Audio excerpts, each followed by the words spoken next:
বিয়ের ১৩ বছর পরেও যখন সন্তান হচ্ছিল না, তখন আমার স্বামী দ্বিতীয় বিবাহ করেন এবং সে মাসেই টেস্ট করে জানতে পারলাম আমি গর্ভধারণ করেছি। ওই মুহূর্তে আমার মনে হয়েছে আল্লাহ দিলে যখন আর একটা মাস আগেই দিতে। খুব ভেঙে পড়েছিলাম আমি, বুঝতে পারছিলাম না কি করব। আমার মাকে বলেছি, তিনি বলেছেন পাশে আছি, যা মনে হয় করো তুমি। ও বিয়ে করার পর আমাকে বলেছে তোমার ইচ্ছে হলে এখানেও থাকতে পারো, আবার তোমার বাবার বাড়িও থাকতে পারো। আমার দরজা সব সময় তোমার জন্য খোলা। বিয়ে করার পর আমি বাবার বাড়ি যাই, কিন্তু ওখানে ঘুম আসতো না, কোনো কিছুতেই শান্তি লাগতো না। আশেপাশে চাচিদের, আত্মীয় স্বজন এবং প্রতিবেশীদের কথা শুনে খারাপ লাগতো। আমাকে সরাসরি কিছু বলতো না, তবে ঘুরিয়ে পেঁচিয়ে বলতো। বাপের বাড়িতে আমার কদম কমে যায় একদম। ওখানে ২ দিন থাকার পর আবারও চলে আসি। এখানে আসলে কলিজা ফেটে যেত। আমার স্বামীকে অন্য কেউ জড়িয়ে ধরছে, নাস্তা দিতেছে, আমার সংসারটা সামলাচ্ছে। আমার সাথে শ্বশুরবাড়ির সবাই কথা বলা কমিয়ে দিল। সবাই নতুন বউকে টাকে নিয়ে মাথামাতি করত, আর আমি রুমে দরজা বন্ধ করে বসে থাকতাম। তখন মনে হতো বাপের বাড়ি চলে যায়। এখানে কয়েকদিন থাকার পর বাপের বাড়ি গেলে সেখানেও ভালো লাগতো না, আবার একা একা চলে আসতাম। কান্নাও আসতো না আমার, নামাজ কালামও মন বসতো না। আমার শাশুড়ি বলতো তুই চলে যা, সবাই ঘুরিয়ে ফিরিয়ে বলতো চলে যাও। গর্ভধারণ এর বিষয়টা প্রায় ১৫ দিনের মতো কাউকে বলিনি। ১৫ দিন পর আমার স্বামীকে জানাই। তিনি শোনার পর খুশি হলেন এবং বললেন আমার মোটামুটি সামর্থ্য আছে, আমি দুজনকেই চালাতে পারবো, অসুবিধা নাই। তুমি আমার বড় বউ আর ও ছোট বউ, তোমরা দুজনেই থাকো আমারই জীবনে। তোমাদের অনেক ভালোবাসি, তোমাদের ছাড়া আমি বাঁচব না। আমি মনে মনে হেসে বলি, হ্যাঁ হারামজাদা, তুই আমাকে ছাড়া ঠিকই বাঁচবি, শুধু ওরে ছাড়া বাঁচবি সেটা বল। তারপর উনি ভাগ করলেন, আমার সাথে সপ্তাহে ২ দিন থাকবেন এবং নতুন বউয়ের সাথে বাকি দিন রাত্রি যাপন করবেন। আমার ভাগ্যে বৃহস্পতিবার আর শুক্রবারগুলো পড়েছিল। বৃহস্পতিবার আর শুক্রবার আসলে আমি আমার বাপের বাড়ি চলে যেতাম। আমি স্বামীকে খুব ভালোবাসি, তবে এখনকার এই চেহারা মানুষটাকে ভালোবাসি না। আমার কান্না আসতো না, তবে আমার বিয়ের ছবিগুলো নিলে কান্না আসতো মাঝে মাঝে। আমি বউ সাজা অবস্থায় পাশে শেওরানি পরিহিত স্বামীটাকে অনেক ভালোবাসি। আমি তাকে ফিরে পেতে চাই। সুন্দর সময় ছিল আমাদের জীবনটাতে, কিন্তু একটা সন্তানের জন্য হাহাকার ছিল। সময়ের সাথে মানুষের চেহারা ও চামড়া একই থাকলেও চামড়ার ভেতরের নফসটা বদলে গিয়েছে। ঘৃণা হয়, আমি খেতাম না, কেমন শুকিয়ে কালো হয়ে গিয়েছিলাম। মার কাছে গেলে মা ফলমূল খাওয়াইতো, আমি খেতাম না। আমার শাশুড়ি তো নতুন বউ ছাড়া কিছুই বুঝতো না। আর ননদগুলো তো আরও বাড়ে। তাদের নতুন ভাইয়ের বউ অনেক ভালো বউ, আজীবন আমি রেঁধে বেড়ে খাওয়াইছি, সেটার কোনো মূল্য নাই। যে পাতে খেয়েছে সে পাতে মলমূত্র ত্যাগ করেছে, এরকম একটা অবস্থা। আমার স্বামী নতুন বউকে নিয়ে ঘুরতে যেত প্রায় সময়ই, আর আমি সেটা দেখতাম।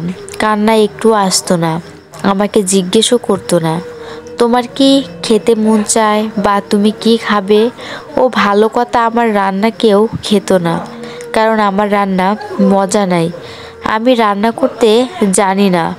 এজন্য নতুন বউ আমার শাশুড়িদের সাহায্য নিয়ে রান্না করত, আর আমি রুমে বসে বসে টাইমে টাইমে খেতাম। আর মানুষকে বলে বেড়াতো আমাকে অনেক সুখে রাখছে।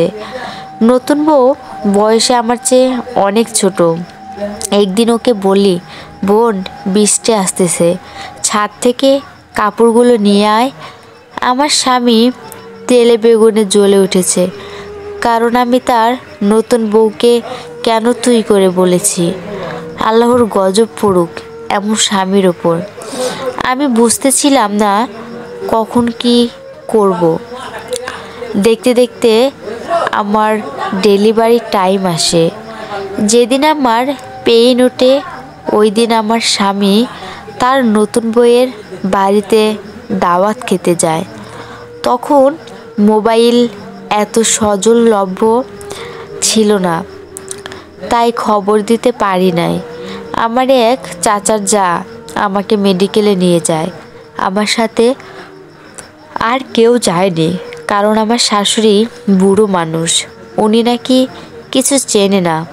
আর আমার ননদের জামাইরা ভিজি, এজন্য আমার ডেলিভারির খরচ আমার মা বহন করে।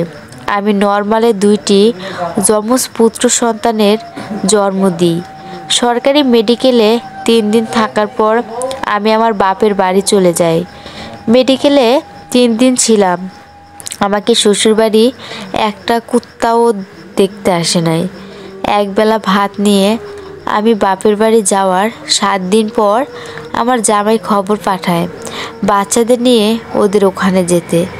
আমার জামাইয়ের থেকে শরম লাগতেছে আমার বাড়িতে আসতে। আমি যাই না। আমি বলি এখন যাব না, আরও কয়েকদিন পর যাব। 3 দিন 9 দিন পার হওয়ার পরে আমি নাম রাখি নাই বাচ্চাদের। মনে করেছি শ্বশুরবাড়ির লোকেরা আসলে তখন রাখবো, কিন্তু কেউ আসে নাই। পরে আমার এক চাচা, উনি মৌলবি, উনি আমার বাচ্চাদের নাম রেখে দেয় কোনো আয়োজন অনুষ্ঠানই ছাড়া। আমার বাপের বাড়িতে সবাই সিসি করে, বলে বাচ্চা হয়েছে এত বছর পর, অথচ কেউ দেখতেও আসে না। আমার বাপের বাড়িতে আমার মূল্যায়ন একদম কমে যায়। আমাকে তেমন কেউ সাহায্য করতো না। বাচ্চাদের কাঁথা জামা কাপড় সব আমি ধুইতাম। মাও কেমন যেন অবহেলা করতো। আমার বাচ্চাদের কেউ একজোড়া কাপড় পর্যন্ত কিনে দিত না। পরে আমার এক ভরি গহনা বিক্রি করে বাচ্চাদের প্রয়োজনীয় জিনিসগুলো কিনি। মার বাড়ি 20 দিন থাকার পর আমি চলে যাই শ্বশুর বাড়ি, কারণ এখানে আমি বাচ্চাদের খরচ বহন করতে পারছিলাম না। এজন্য শ্বশুরবাড়িতে যাওয়ার পর আমার স্বামী বাচ্চাদের কোলে নেয়। আমার জামাইয়ের নতুন বউকে ডেকে বলে, দেখো তোমাদের ছেলেদের, তার কোলে দিয়ে বলে, এগুলো এখন থেকে তোমার সন্তান, অবহেলা করো না। আমি ওর কোল থেকে আমার বাচ্চা কেড়ে নিতে গিয়ে আমার ছোট বাচ্চাটা নিচে পড়ে যায় আর সাথে সাথে কান্না করে ওঠে। আমার স্বামী ওই অবস্থায় আমাকে গালাগালি করে চুল ধরে পিঠের মধ্যে অনেকগুলো ঘুষি মারে। আমি কান্না করতে করতে বলি, আমার বাচ্চা এগুলো, আর কারো বাচ্চা না। আমাকে কেউ একটু ধরতেও আসে নাই। যখন মারছিল, মানুষ কতটা অমানুষ এরূপ নেয় তা আমার স্বামীকে না দেখলে বুঝতামই না। তারপর ওরা চলে যায় আমার রুম থেকে। আমি আমার বাচ্চাদের নিয়ে অনেক কান্না করে বলি, তোদের মা আছে, আমি মরি নাই, তোদের আমি ভালোবাসি। কয়েকদিন পর আমার স্বামী যখন আমার রুমে আসে, তখন বলি, আমার ছেলেদের আকিকা করাবে না? উনি বলে, এখন টাকা নাই, পরে করব, ওদের মুসলমানির সময়। তারপর বাচ্চাদের আদর করতে করতে আমার দিকে তাকিয়ে বলে, কেমন বুড়া হয়ে গেছো, তোমার দিকে তাকাতেও ঘৃণা লাগে, পেটটা কত বড় হয়ে গেছে, কেমন যেন আমার নানি নানি টাইপ হয়ে গেছো। আমি হেসে হেসে বলি, আমার কথা বাদ দাও, বাদ দাও নাতি, তোমার নতুন বউ নিয়ে সুখে থাকো। সে হেসে বলে, মাশাল্লাহ, আমার নতুন বউ আকাশের চাঁদ। আমি বলি, আল্লাহ তোমাদের আরও সুখ দিক।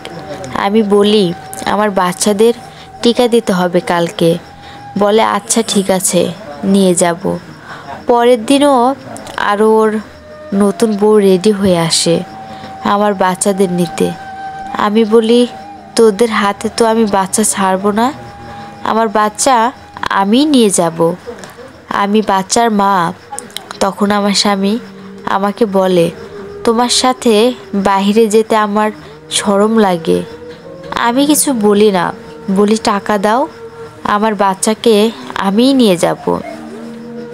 পরে আমাকে 60 টাকা দেয়। আমি সরকারি মেডিকেলে নিয়ে টিকা দিয়ে আসি।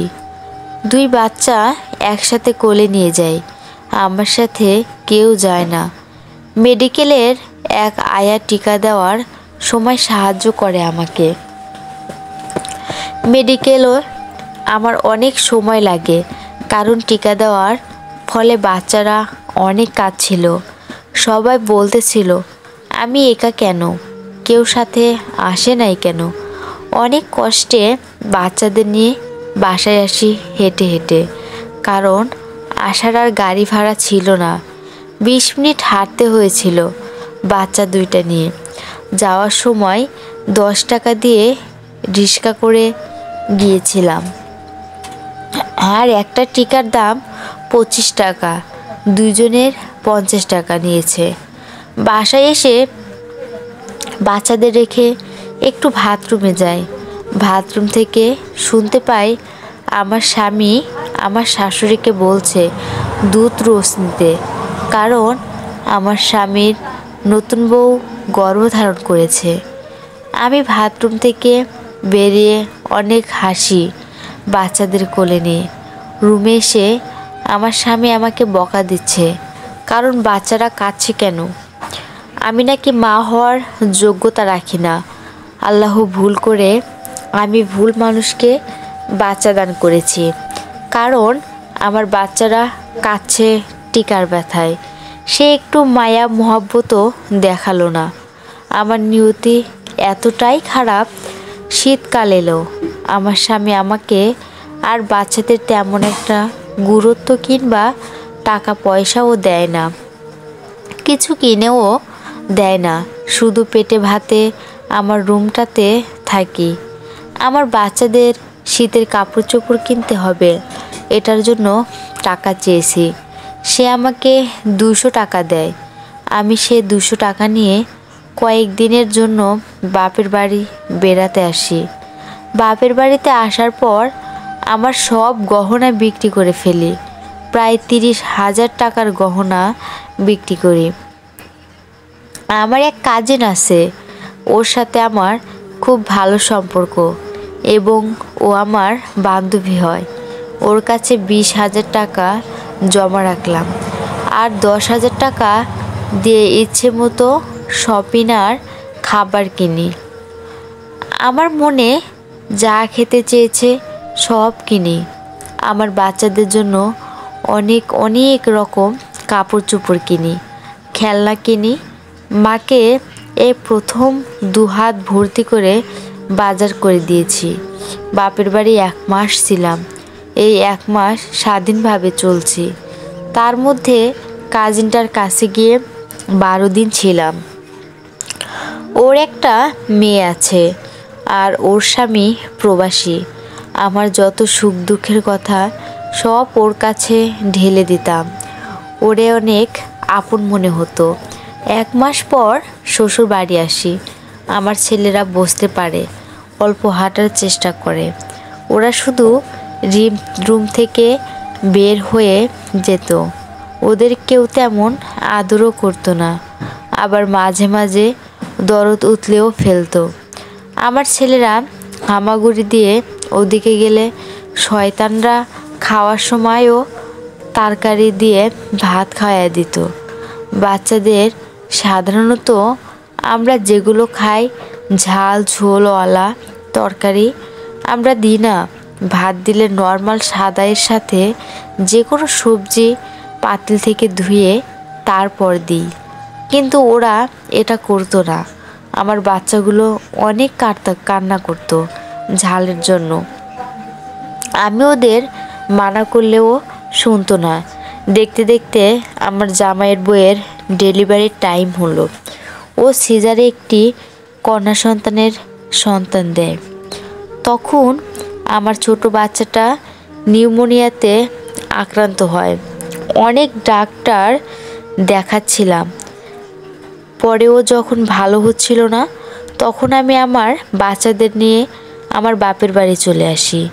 এখানে আসার পর আমার কাজিনটা আমার বাচ্চাটাকে মেডিকেলে ভর্তি করিয়ে দেয়। আমার স্বামীকে বলার পরেও দেখতে আসে নাই, কারণ ওর বাচ্চাটা নাকি অসুস্থ, হাড়ে কি একটা সমস্যা হয়েছে। আমার বাচ্চাটা মেডিকেলে 3 দিন আইসিইউতে থাকার পর মারা যায়। আমি আইসিইউর একদিনেই বিল 4000 টাকা করে দিয়েছিলাম। আমার গহনা বিক্রি করা টাকাগুলো শেষ হয়ে যাওয়ার পর আমার ওই কাজিনটা আমার বাচ্চার মেডিকেলের সমস্ত খরচ বহন করে। আমার ছেলে মারা যাবার পরও খবর পাঠানো হলো আমাদের বলে লাশ নিয়ে চলে যেতে ওদের ওখানে। ওরা ওখানে দাফন কাফন করবে। আমি আর যাই নাই। আমি কি করব ভেঙে পড়েছি। আপনাদের হয়তো বলে বোঝাতে পারবো না। এত কষ্ট একজন সন্তান হারা মা বোঝে। আমি আমার বাচ্চাকে শেষবারের মতো জড়িয়ে ধরে বলি, বাবা তোর মা ছাড়া আর কেউ নাই, মা তোরে ভালো রাখতে পারে নাই। আল্লাহর কাছে ভালো থাকিস। তোর জন্মের সময়ে ওরা ছিল না, মৃত্যুর সময়ও নাই। আমার ছেলেকে আমার বাপের বাড়িতে দাফন করি, ওরা কেউ আসে নাই। আমার ছেলের শোকে আমি একদম পাগল দিশেহারা হয়ে গেছি। আমার ছেলের মৃত্যুর 3 মাস পর ওদের বাড়িতে যাই, কারণ ওর বউয়ের মেয়েটা মারা গেছে, সেটা দেখার জন্য যে ওর কেমন ফিল হয়েছে। ওদের কান্নাটা আমার ভালো লেগেছে। পিশাচিক হাসি হেসেছে। আমি আমার ছেলেকে নিয়ে আমার রুমে বসে মানুষের পাঠানো খাবারগুলো খেতে থাকি, কারণ যে বাড়িতে মানুষ মারা যায় সে বাড়িতে আত্মীয় স্বজনরা খাবার পাঠায়। ওখানে যাওয়াটা আমার কাল হয়েছে, কারণ আমার পুরুষত্বহীন কাপুরুষ স্বামীটা আমার ছেলেটাকে কোলে নিয়ে ওর বইয়ের কোলে দিয়ে বলে, এটা এখন থেকে তোমার সন্তান। আমি সাথে সাথে কাঠার দা দিয়ে বলি, আমার ছেলেকে যে ধরবি তোদের কেটে ফেলবো। এটা আমার ছেলে, তোদের না। তোদের মতো অমানুষের সাথে আর থাকবো না। আমার ছেলেটাকে কোলে নিয়ে আমি আমার কাজিনের বাসায় চলে আসি। সেখানে কয়েকদিন থাকার পর আমার বাপের বাড়ি চলে যাই। আবার সেখানে যাবার পর আমার মাটাও কেমন যেন করতো। মাকে কান্না করে করে বলতাম, আপনি এমন করলে কোথায় যাব আমি? তারপরেও মা কেমন করতো, বলতো, এত মানুষ মরে, তুই মরতে পারস না? 7 ভাগে খেলেও তোরে ফুরাবে না। আমি অনিষ্ট হয়ে আবার স্বামীর বাড়ি চলে যাই, যেখানে যাবার পর বুঝলাম স্বামী কিছুটা পরিবর্তন হয়েছে। আমার ছেলেটাকে আদর করত। তখন একটু একটু আমার ছেলেকে চিপস এটা সেটা কিনে দিত। আমার সাথে তেমন খারাপ ব্যবহারও করতো না, টুকিটাকি খরচও দিত। আমার ছেলেকে পোলিও টিকা খাওয়ানোর জন্য মেডিকেলে নিয়ে যাই আমি। মেডিকেলে যাবার পর আমার খুব মলত্যাগের প্রয়োজন হয়, কিন্তু কাউকে পাচ্ছিলাম না। আর ছেলেকে নিয়ে বাথরুমে যাওয়াও পসিবল না। তখন আমি এক মহিলাকে দেখি, জিজ্ঞেস করি, আপনি এখানের কে? বলে, আমি আয়া।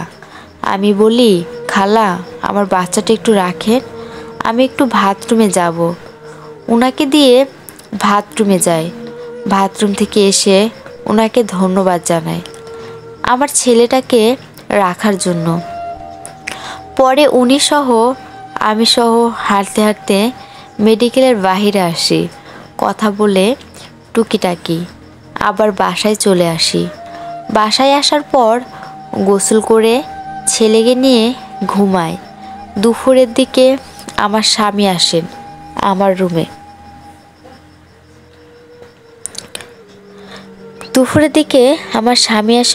রুমে। এসে আমাকে ডেকে বলে, আরেকটু যাও, আমি ঘুমাবো আমার ছেলের সাথে। আমি কিছু বলি না, আমি উঠে যাই, বলি, ঘুমান। উনি বলেন, তুমি উঠতেছো কেন? আমার ওনার সাথে একই বিছানায় থাকার ইচ্ছে নাই, এজন্য অজুহাত দিয়ে বলি, আমার একটু কাজ আছে। তখন উনি আমাকে কাছে পাওয়ার ইচ্ছে প্রকাশ করেন। আমি ওনাকে বানিয়ে বানিয়ে বলি, আমার পিরিয়ড চলছে। আমি রান্নাঘরে এসে ছেলের জন্য খাবার বানাতে লাগলাম। তারপর ছাদে একা একা হাঁটাহাঁটি করি অনেকক্ষণ। রুমে এসে দেখি বাবা ছেলে কি সুন্দর ঘুমাইতেছে।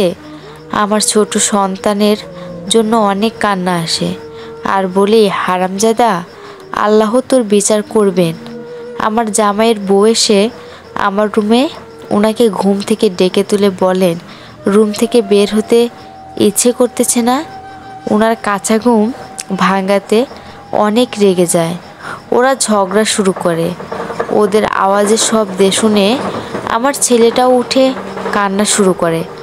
আমি ছেলেকে কোলে নিই। উনি খাট থেকে নেমে ওকে মারতে শুরু করে। তারপর সবাই চলে আসে আমার রুমে। আমি বলি, যা করেন রুমের বাহিরে গিয়ে করেন। আমার ছেলে কান্না করতেছে। কয়েকদিন পর আমার ছেলে পাতলা পায়খানা করাতে আমি ডাক্তারের কাছে নিয়ে যাই। তো লোকাল সিএনজির জন্য দাঁড়াই। একটা সিএনজি আসে। সিএনজির ভেতরে দেখি ওই খালাটা। ওনাকে দেখে উনি বলেন, কেমন আছো? আসো, ভেতরে আসো। সিএনজিতে ওঠার পর উনি জিজ্ঞেস করেন, কোথায় যাবে? আমি বলি, মেডিকেলে। তারপর আমার ছেলেকে কতক্ষণ আদর করে। উনি বললেন, ওনার অনেক ক্ষুধা লাগছে। উনি ওনার ব্যাগ থেকে একটা সিঙ্গারা বের করে খেতে লাগলেন। আমাকে জিজ্ঞেস করলে খাবে কি না। আমি বলি, হ্যাঁ দেন, খাবো। উনি আমাকে একটা বের করে দিলেন। সিঙ্গারাটা খাওয়ার পর আর কিছু মনে নাই।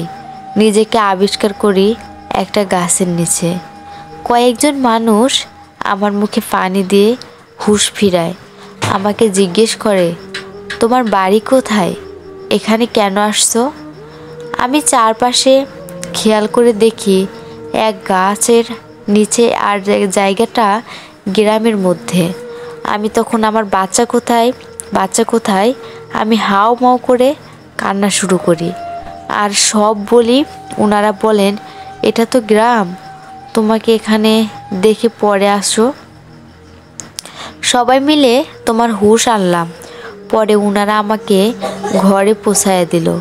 আমার স্বামী এবং সবাই মিলে পুলিশ নিয়ে হাসপাতালটাতে গেলাম। যাওয়ার পর ওনারা সব আয়া সামনে আনলো। বলল, এই আয়াগুলোই, বাহিরে কোনো আয়া নাই। আপনারা কোনো প্রতারকের পাল্লায় পড়েছেন, আল্লাহই জানে। পুলিশের কাছে জিডি করি, পেপারে দিয়ে পোস্টার ছাপাই, কিন্তু আমার বাচ্চাটা আর পাচ্ছিলাম না। আমি পাগল পাড়া অবস্থা। আমার কাজিনটা সহ অনেক খুঁজলো। আমার কাজিনটা কয়েকদিন এসে আমার কাছে থেকে গেছে। দেখতে দেখতে 1 মাস কেটে যায়। আমার বাচ্চাটা আমি আর খুঁজে পাইনি। এটা নিয়ে আমার সাথে সবাই অনেক খারাপ ব্যবহার শুরু করে। আমি কেন বাচ্চার খেয়াল রাখতে পারলাম না, হ্যান ত্যান। আমি সন্তান হারানোর কষ্টে পাগল হয়ে গেছি। আমার আর বেঁচে থাকতেই ইচ্ছে হচ্ছিল না। এখানেই ওনার কাহিনী শেষ। এই পুরো ঘটনাটা ওনার কাজিন আমাকে বলেছেন এবং একদিন রাতে তিনি গলায় ফাঁসি দিয়ে মারা যান। এটা 2007-এর দিকের ঘটনা। উনি মারা যাওয়ার পর সকালবেলা ওনার রুমে ওনার স্বামী গিয়ে দেখেন গলায় দড়ি দিয়ে ঝুলে আছেন। ওনাকে নামানো হয় এবং সবাইকে খবর দেওয়া হয়। সবাই আসে এবং জানাজা ছাড়া ওনাকে এক জঙ্গলের সাইডে কবর দেওয়া হয়। আর ওনার স্বামী আর দ্বিতীয় বউয়ের এখন পর্যন্ত আর কোনো ছেলে মেয়ে হয়নি। সবাইকে শান্তি দিয়ে এক আকাশ সমান কষ্ট নিয়ে আপুটা দুনিয়া ত্যাগ করে। আল্লাহ উনার আযাব মাফ করুন, এই দোয়া করবেন। আপুটার নাম ছিল তাসলিমা খাতুন। সমাপ্ত।